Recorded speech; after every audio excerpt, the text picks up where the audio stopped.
আসসালামু আলাইকুম রহমতুল্লাহি ওয়া বারাকাতুহু। প্রিয় শিক্ষার্থী, কেমন আছো তোমরা? আশা করি তোমরা সবাই ভালো আছো। আমি আল্লাহর অশেষ রহমত ভালো আছি। তবে তোমরা জানো যে বর্তমান সময়ে করোনার মাত্রা আরও বেড়ে গেছে। সবাই সাবধানে চলাফেরা করো, আমরাও সাবধানে চলাফেরা করার চেষ্টা করবো ইনশাল্লাহ। তা সবাই ভালো থাকো, সুস্থ থাকো। আজকে আমরা সেই রেওয়ামিল নিয়ে আলোচনা করব। আমি লিখে দিয়েছি আজকের আলোচ্য বিষয় হচ্ছে রেওয়ামিল। তাহলে আমাদের আলোচ্য বিষয়টা কি? রেওয়ামিল। একাদশ শ্রেণীর ছাত্রীরা, রেওয়ামিল তোমাদের আমি বেশ কিছু রেওয়ামিল করিয়েছি। গত ক্লাসে আমি সংশোধিত রেওয়ামিলের জন্য কিছু ভুল সংশোধনী জাবেদা শিখিয়েছি, কিছু নিয়ম শিখিয়েছি।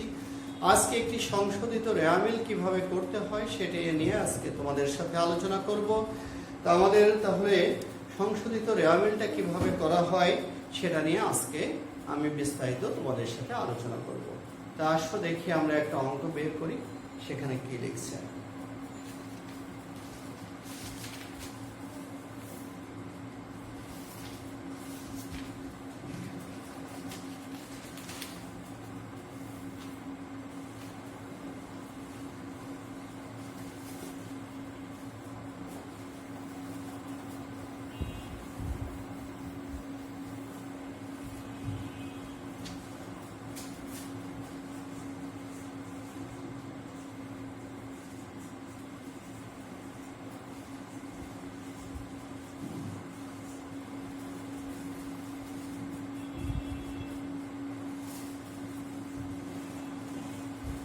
প্রশ্ন নং 51 পৃষ্ঠা 613। প্রশ্ন নং 51 পৃষ্ঠা 613। এই অঙ্কটা আমি এখন তোমাদের সামনে আলোচনা করব। এই অঙ্কটা আগে কি বলেছে সেটা আগে আমরা জানতে চাই। সৃজনশীল পদ্ধতিতে অঙ্কটার সমাধান দেব ইনশাআল্লাহ। প্রিয় শিক্ষার্থী, এখানে বলেছে মিস্টার বাবুল 2012 সালের 31শে ডিসেম্বর তারিখের রেওয়ামিল নিম্নরূপ। এরা একটা রেওয়ামিল, শুদ্ধ রেওয়ামিল করে দিয়েছে, যেখানে অনিশ্চিত হিসাব 18 নম্বর পয়েন্টে দেখো একটা অনিশ্চিত হিসাব আছে, ক্রেডিটে আছে 5,000 টাকা। নিচেই কিছু বলছে, প্রাথমিক বই ও খতিয়ান পরীক্ষা করে নিম্নলিখিত ভুলগুলো ধরা পড়েছে। যেহেতু আমরা সংশোধিত রেওয়ামিল করব, এখানে কিছু ভুল ধরা পড়বে। সেই ভুল সম্পর্কে নিচে কিছু তথ্য দেওয়া থাকবে। সেই তথ্যগুলোকে সংশোধনী জাবেদা, যেটা আমি গত ক্লাসে বুঝিয়েছি, তার ভিত্তিতে সংশোধনী জাবেদা করতে হবে। এরপর রেওয়ামিলটাকে শুদ্ধ করতে হবে এবং রেওয়ামিল শুদ্ধ যখন হয়ে যাবে, উক্ত রেওয়ামিলে তখন আর অনিশ্চিত হিসাব থাকবে না। তা প্রিয় শিক্ষার্থী, তোমরা জানো আমি আলোচনার শুরুতেও আগেও বলেছি, অনিশ্চিত হিসাবকে একটি সাময়িক হিসাব বলা হয়। অল্প সময়ের জন্য, সময়ের অভাবের জন্য এটাকে করা হয়। পরবর্তীতে ভুল যখন উদ্ঘাটন করা হয় তখন সংশোধনী জাবেদার মাধ্যমে এই অনিশ্চিত হিসাবকে আমরা ভ্যানিশ করে দিই। তাহলে আজকে যখন সংশোধিত রেওয়ামিল করব তখন আমাদের আর অনিশ্চিত হিসাবটা থাকবে না। তা দেখো শিক্ষার্থী, আমরা প্রথমে কি বলছে, 3,900 টাকার পণ্য বিক্রয় ক্রয় হিসাবে লেখা হয়েছে। প্রাপ্য বিল হিসাবের যোগফল 1,000 টাকা কম লেখা হয়েছে। তারপরে বেতন 2,000 টাকা প্রদান করা হয়েছে, 200 টাকা ডেবিট করা হয়েছে। দেখো গত ক্লাসে আমি কম লেখা হলে কিভাবে জাবেদা করতে হয়, বেশি লেখা হলে কিভাবে জাবেদা করতে হয়, এবং একটি হিসাবের পরিবর্তে আরেকটি হিসাব লিখলে কিভাবে জাবেদাগুলো করা লাগে, আমি প্রত্যেকটা রুলস তোমাদের শিখিয়েছি। যারা গত ক্লাস করনি তাদেরকে আমি বিশেষভাবে অনুরোধ করব, বৃহস্পতিবারে আমি যে ক্লাসটা পোস্ট দিয়েছি এই ক্লাসটা অবশ্যই করবে। তা শিক্ষার্থী, এবার আমরা আলোচনায় আসি। এরপরে বলছে কতে বলছে উপরোক্ত তথ্যাবলী হতে চলতি দায়ের পরিমাণ। তা যাক, চলতি দায় সম্পর্কে এর আগে আমরা অনেক কথাই বলেছি। চলতি দায়, চলতি সম্পদ। চলতি দায় বলতে সেই সমস্ত দায় বোঝায় যেগুলো স্বল্প সময়ের মধ্যে পরিশোধ করা হয়। প্রিয় শিক্ষার্থী, এই 1 বছর বা তার কম সময়ের মধ্যে যে সমস্ত দায় আমাদের পরিশোধ করা লাগে এটাকে আমরা চলতি দায় বলে থাকি। তা আমরা চলতি দায় নিয়ে আলোচনা করব।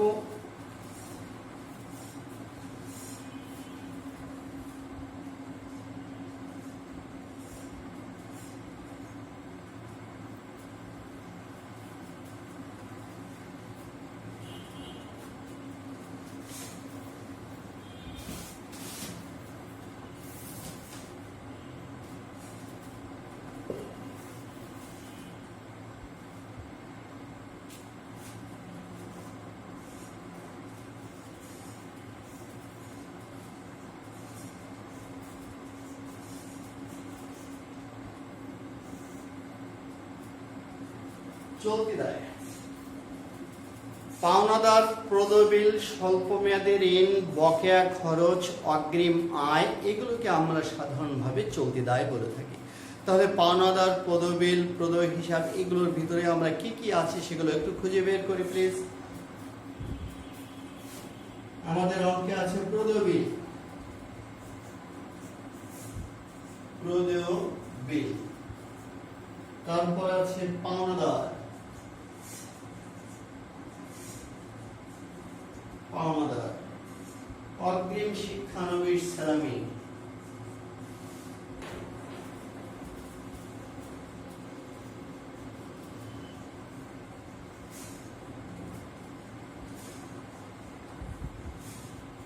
অগ্রিম শিক্ষানবিশ শ্রেণী, ব্যাংক জমাতিরিক্ত,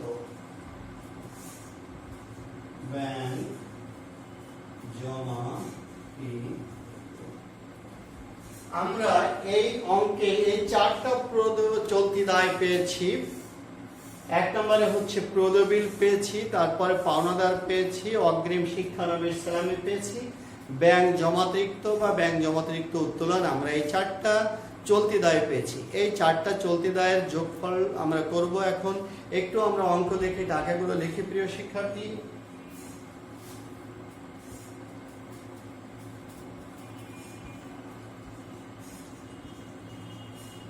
25,000, পরেরটাও আছে 25,000, তারপর 3,000,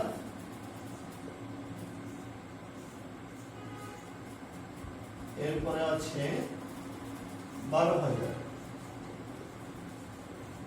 তাহলে আমরা একটু যোগ করি, 0 0 0 বসে গেল, 2 3 2 5 5 5 10 10 5 15 5 হাতে আছে 1 2 2 4 আর 2 6। এই 65,000 হচ্ছে আমাদের মোট চলতি দায়। তাহলে প্রিয় শিক্ষার্থী দেখো, আমরা 65,000 টাকা পেলাম মোট চলতি দায়। তাহলে চলতি দায়টা তোমরা বুঝতে পেরেছো। আমরা আগেও অনেকগুলো অঙ্কের চলতি দায়, চলতি সম্পদ নির্ণয় করেছি এবং তোমাদের মনে আছে চলতি দায় ও চলতি সম্পদের পার্থক্য কিভাবে নির্ণয় করা হয় সেগুলো আমি শিখেছি। তারপরেও তুমি একটু দেখো তোমরা প্লিজ।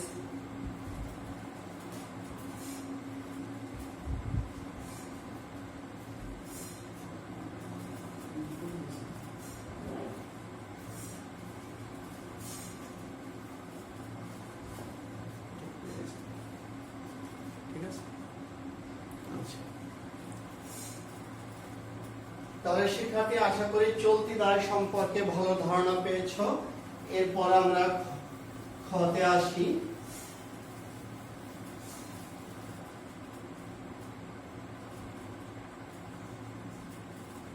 খ 51 খতে আমাদের কি বলেছে? আমাদের ভুল সংশোধনী জাবেদা করতে বলেছে। সেই ভুল সংশোধনী জাবেদাগুলো আমরা এখন করব। প্রথমে কি বলেছে একটু শোনো। 1 নম্বরে বলেছে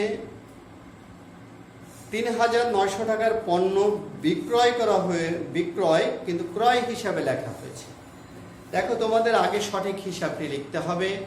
সঠিক হিসাবটি কি? বিক্রয়। তাহলে বিক্রয় হিসাব ক্রেডিট, আমরা বিক্রয়কে ক্রেডিট করব। ভুল করে ক্রয় হিসাব লিখছিলাম, ক্রয় হচ্ছে ডেবিট। তাহলে ভুলকে সংশোধন করার সময় ডেবিটকে ক্রেডিট করতে হবে অথবা ক্রেডিটকে ডেবিট করতে হবে, উল্টা কাজটি করতে হবে। তাহলে আমরা কি করব? ক্রয় হিসাবকেও ক্রেডিট করব। তাহলে বিক্রয় হিসাব ক্রেডিট, ক্রয় হিসাবও ক্রেডিট। ক্রয় হিসাব সংশোধনের কারণে ক্রেডিট হয়ে গেল। ক্রয় হিসাব অ্যাকচুয়ালি হয় ডেবিট, কিন্তু ভুল করার কারণে ক্রয় হিসাবকে আমরা ক্রেডিট করছি। তাহলে ফাঁকা থাকলো কি? ডেবিট। ডেবিটে অনিশ্চিত হিসাব, তাই শিক্ষার্থী আমরা লিখব 1 নম্বর দিয়ে অনিশ্চিত হিসাব ডেবিট,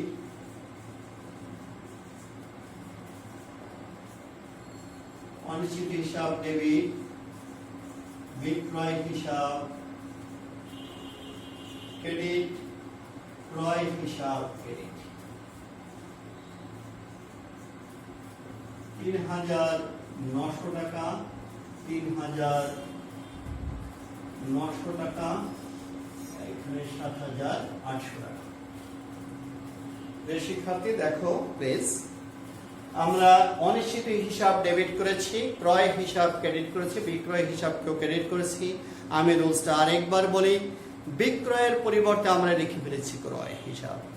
তাহলে বিক্রয় আগে শুদ্ধ, সেই শুদ্ধটাকে বিক্রয় নরমালি ক্রেডিট, তাই তাকে ক্রেডিট করলাম। ক্রয় নরমালি ডেবিট হয়, সংশোধন করার জন্য তাকে আমরা ক্রেডিট করেছি। ফাঁকা থাকলো ডেবিট, ডেবিটে অনিশ্চিত হিসাব, তাই টাকাটা ডাবল হয়েছে। এই দুটোর যোগফল এখানে বসিয়ে দিয়েছি। আশা করি শিক্ষার্থী জাবেদাটা বুঝতে পারছো। এরপরের জাবেদা বলছে প্রাপ্য হিসাবের যোগফল 1000 টাকা কম লেখা হয়েছে। কম লেখা হলে আমরা বলেছিলাম ডেবিট ডেবিটই হবে, ক্রেডিট ক্রেডিটই হবে, তাই আমরা কম লেখার কারণে প্রাপ্য হিসাব ডেবিট, অনিশ্চিত হিসাব ক্রেডিট, প্রাপ্য বিল প্রাপ্য বিল। তাহলে 2 নম্বর জাবেদা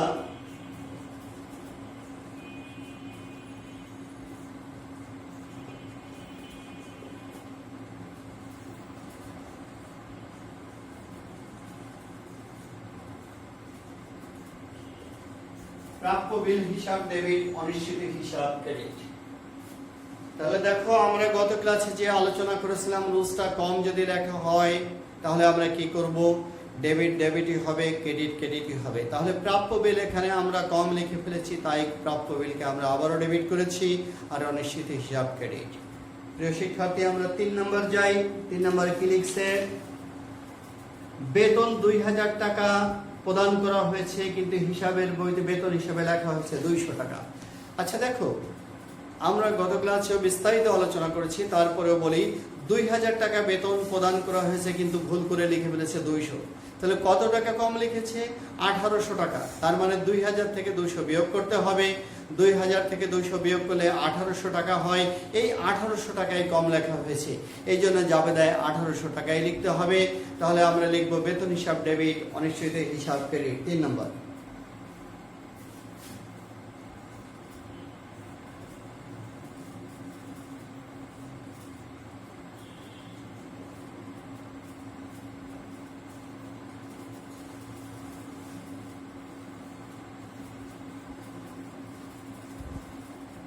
টাকাটা আমরা 2000 বিয়োগ 200 সমান 1800।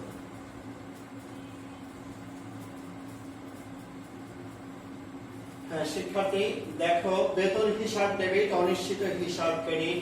বেতন ডেবিটের আইটেম, তাই এটাকে আমি আবারও ডেবিট করেছি, আর অনিশ্চিত হিসাব ক্রেডিট করেছি। যত পরিমাণ টাকা, যে পরিমাণ টাকা কম লেখা হয়েছে সেটাই লিখতে হবে, ঠিক আছে।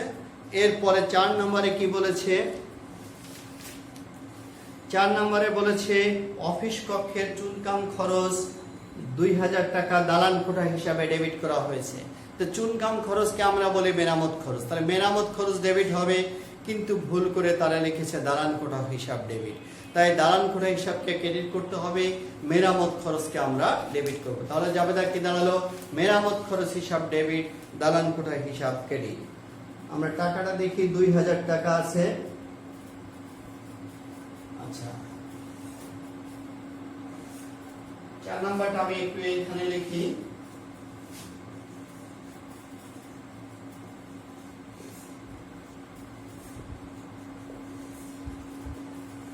মেরামত খরচ হিসাব ডেবিট, দালান কোঠা হিসাব ক্রেডিট। টাকা 2000 টাকা 2000। তাহলে দেখো মেরামত খরচ হিসাব ডেবিট, দালান কোঠা হিসাব ক্রেডিট। আমাদের ভুল সংশোধনী জাবেদা শেষ হলো। এবার সংশোধিত রেয়ামিল কিভাবে করতে হয় সেটা আমি আলোচনা করব। তার আগে তোমরা এই সংশোধনী জাবেদাগুলো একটু ভালো করে দেখে নাও।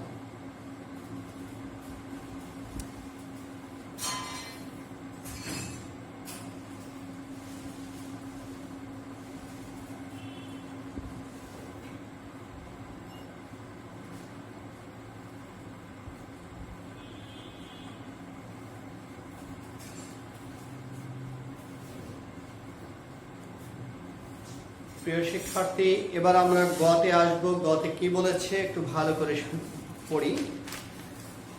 গতে বলা হয়েছে ভুল সংশোধনের পর সংশোধিত রেয়ামিল তৈরি করো।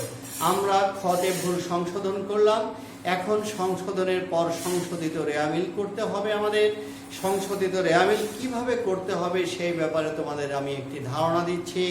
তোমরা খুব মন দিয়ে আমার কথাগুলো ভালো করে শুনবে। এই জাবেদাগুলোর ভিত্তিতে তুমি কিভাবে করতে পারো সেই ব্যাপারে আমি জ্ঞানটা দিচ্ছি, খুব ভালো করে শুনবে আমার কথাগুলো প্লিজ। আচ্ছা, এই সংশোধিত রেয়ামিলের যে রেয়ামিলটা দেওয়া থাকে ডেবিট ক্রেডিট 100% শুদ্ধ থাকে, ডেবিট ক্রেডিট শুদ্ধ দেওয়া থাকে, এখানে কোনো তোমার কিছু ভাবার কিছু নাই।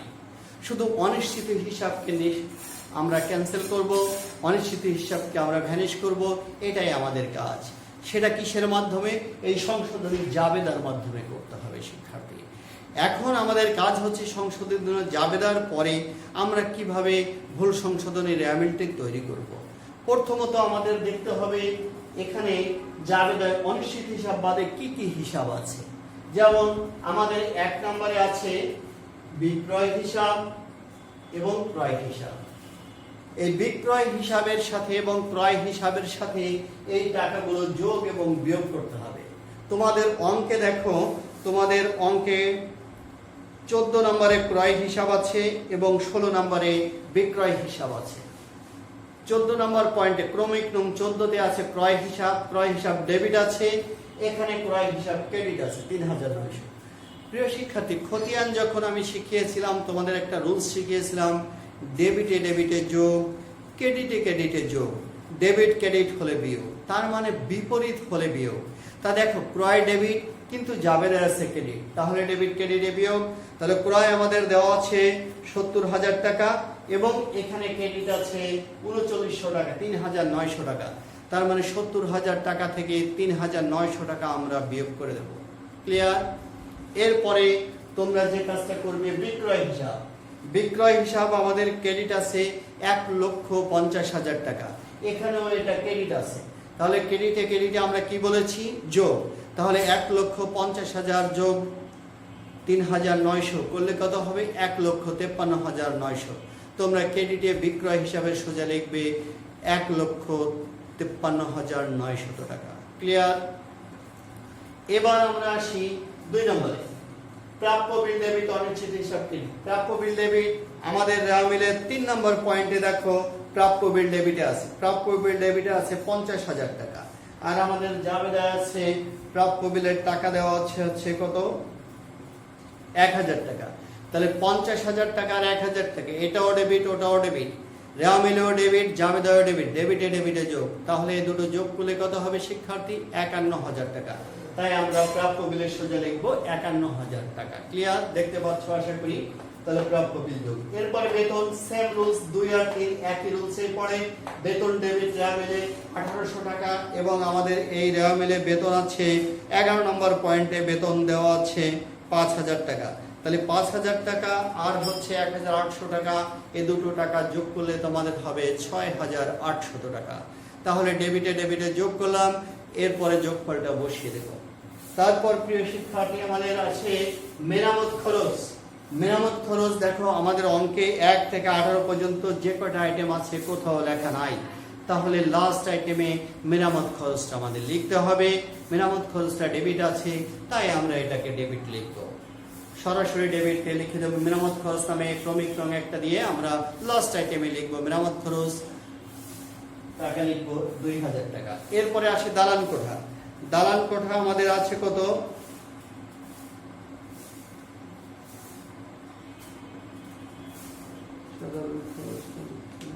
হ্যাঁ, দালান কোঠা 8 নম্বর পয়েন্টে আছে 1,25,000 টাকা দালান কোঠা।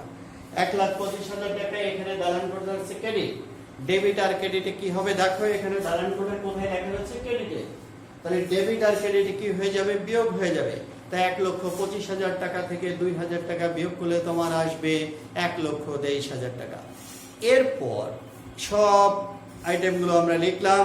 রেয়ামিলে যে আইটেমগুলো আছে সমস্ত আইটেমগুলো যেগুলোর সাথে কোনো যোগ বিয়োগ হয়নি সেগুলো আমরা ক্রমিক নং অনুযায়ী লিখব। লেখার পরে অঙ্কটা যোগ করব, যোগ করলে ইনশাল্লাহ 2 পাশ মিলে যাবে। যখনই মিলে যাবে তখনই আমরা বুঝবো অঙ্কটা শুদ্ধ হয়েছে, তখন আর কোনো অনিশ্চিত হিসাব থাকবে না। আশা করি শিক্ষার্থী আলোচনাটা বুঝতে পারছো।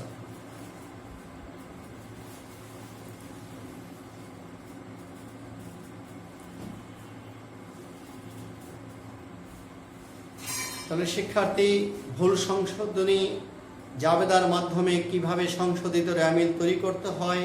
আশা করি তোমরা বুঝতে পারছো। প্রয়োজনে ক্লাসটি বারবার রিভিউ করবে, দেখবে এবং তোমরা ভালো ফল পাবে আশা করি আমি। তারপরেও কোনো সমস্যা থাকলে ইনশাআল্লাহ প্রশ্ন করো, আলোচনা করব।